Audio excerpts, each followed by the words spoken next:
नमस्कार बच्चों। आज हम अपने संस्कृत के अष्टम पाठ सूक्तिस्तवकः को पढ़ने जा रहे हैं। अष्टम अर्थात आठवां पाठ। तो इस पाठ का नाम सूक्तिस्तवकः ऐसा है। सूक्ति शब्द का अर्थ होता है अच्छी बातें और स्तवक शब्द का अर्थ होता है समूह या गुच्छा।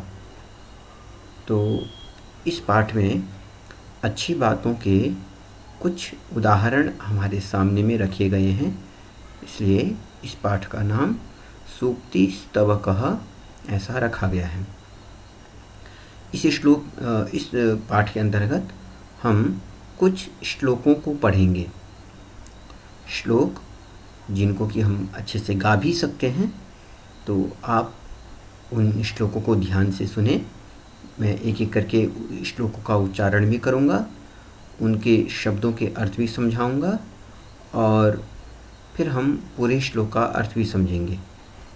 तो आप सभी ध्यान से सुने। पहला श्लोक आरंभ करते हैं।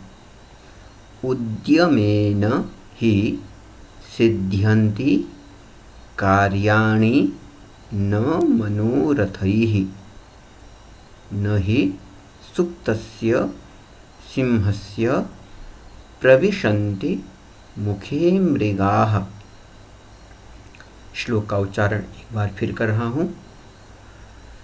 उद्यमेन हि सिद्ध्यन्ति कार्याणि न मनोरथैः न हि सुप्तस्य सिंहस्य प्रविशन्ति मुखे मृगाः। उद्यमेन हि सिद्ध्यन्ति कार्याणि न मनोरथैः न हि सुप्तस्य सिंहस्य प्रविशन्ति मुखे मृगाः। इस श्लोक के ये दोनों लाइन मिलाकर के एक श्लोक हुआ और इस पहले श्लोक के जो शब्द हैं उन शब्दों के अर्थों को आप समझने का प्रयास करते हैं। देखिए, हम लोग का पहला शब्द है उद्यमेन।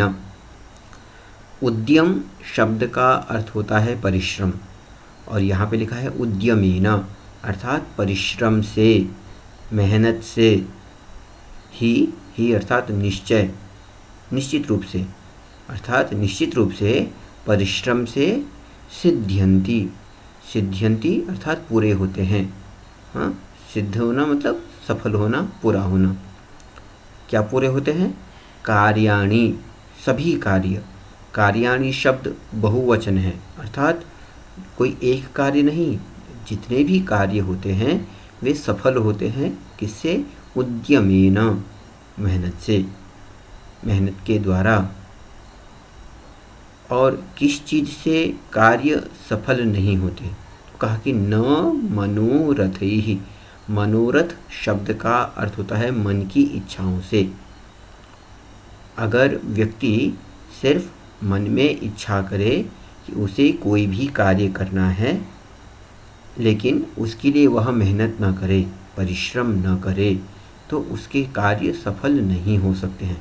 वह चाहे कितना ही मनोरथ कर ले, कितना ही अपने मन में विचार कर ले, कितनी ही इच्छा कर ले, सिर्फ इच्छा से कार्य सफल नहीं होते।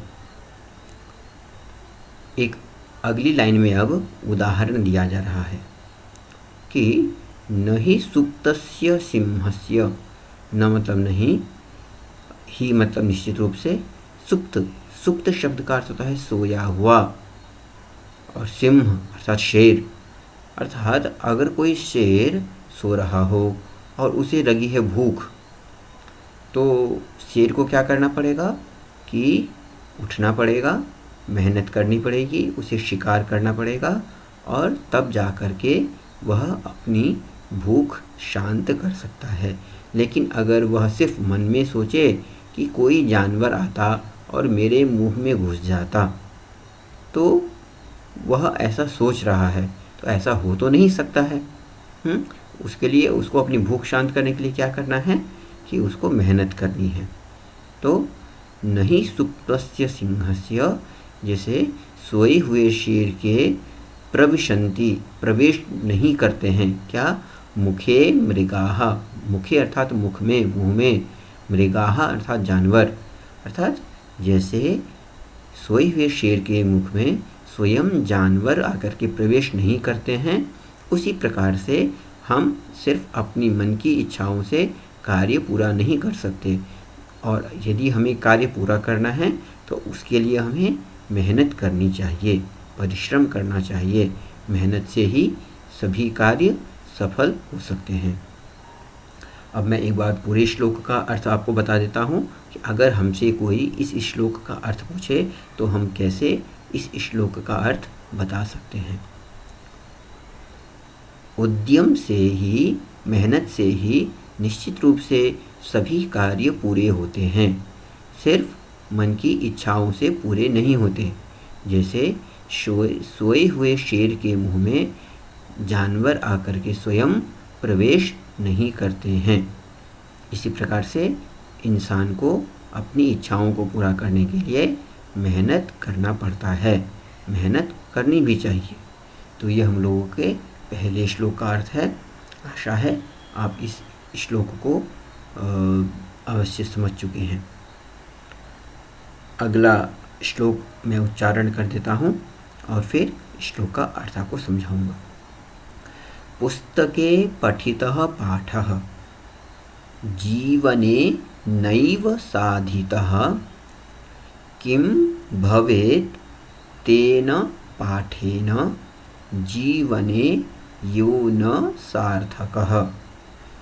पुस्तके पठितः पाठः जीवने नैव साधितः किं भवेत् तेन पाठेन जीवने यो न सार्थकः।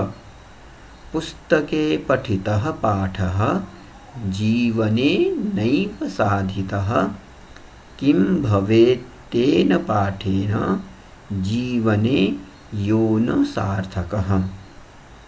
अब इस श्लोक का अर्थ समझने का प्रयास करते हैं।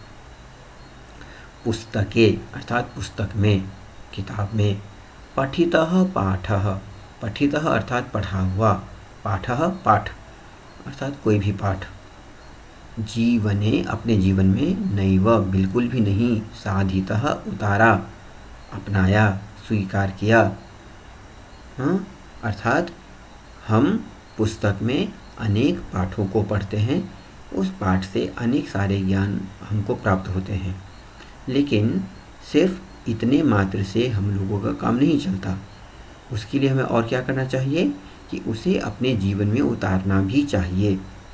लेकिन जो व्यक्ति ऐसा नहीं करता है, अपने जीवन में उसको नहीं उतारता, पुस्तक में जो भी पाठ उसने पढ़ा, जो भी ज्ञान उसको मिला, यदि उस ज्ञान को उसने अपने जीवन में नहीं उतारा, अपने जीवन में उसका प्रयोग नहीं किया, उसको नहीं अपनाया, तो किम भवेत् तेन पाठेन, तो तेन पाठेन अर्थात उस पाठ से, उस ज्ञान से किम भवेत् क्या होगा। जो ज्ञान हमें जीवने यो न सार्थकः, जो हमारे जीवन में उतर करके यदि उसको सार्थक नहीं कर पाया, एक मीनिंगफुल, सार्थक शब्द का अर्थ हम समझ सकते हैं मीनिंगफुल अर्थात कुछ उद्देश्य से युक्त। हम कोई भी काम करते हैं तो उसका कोई ना कोई उद्देश्य होता है कि हाँ, हम भोजन कर रहे हैं तो भोजन करने से हमें हमारी भूख मिटेगी, हमें ताकत मिलेगी, हम और भी उसके बल पे काम कर सकते हैं। तो इसी प्रकार से पाठ पढ़ने का भी एक उद्देश्य होना चाहिए कि इस ज्ञान को प्राप्त करके हम क्या कर सकते हैं। हाँ, इस ज्ञान को हम अपने जीवन में कैसे उतारें, कैसे ये हमारे जीवन में आकर के एक अर्थ हमें देगा, अर्थात हमें अच्छा परिणाम देने वाला होगा। हाँ, तो जैसे हम भोजन करते हैं किसी उद्देश्य से, ऐसे ही हमें पाठ भी पढ़ना चाहिए किसी न किसी उद्देश्य से। हाँ, तो जो पाठ पढ़ने से हमारे जीवन में किसी प्रकार की सार्थकता नहीं आई, कोई उद्देश्य युक्त हमारा जीवन नहीं बन पाया, कोई अच्छे लक्ष्य से युक्त हमारा जीवन नहीं बन पाया, तो किम भवेत् तेन पाठेन, तो उस पाठ पढ़ने से क्या लाभ, उस पाठ पढ़ करके आखिर होगा क्या। पूरे श्लोक का एक बार अर्थ समझाता हूँ आपको, ध्यान से सुनेंगे कि पुस्तक में पढ़े हुए पाठ को, पढ़े हुए ज्ञान को यदि हमने अपने जीवन में नहीं उतारा तो उस पाठ पढ़ने से क्या लाभ, जो हमारे जीवन को एक उद्देश्यपूर्ण नहीं बना सका। इस प्रकार से हमने आज 2 श्लोक पढ़े हैं। इन पाठ के जो और भी हमारे बचे हुए श्लोक हैं उन पाठों को हम अगली कक्षा में पढ़ेंगे। तब तक आप सुरक्षित रहिए। धन्यवाद।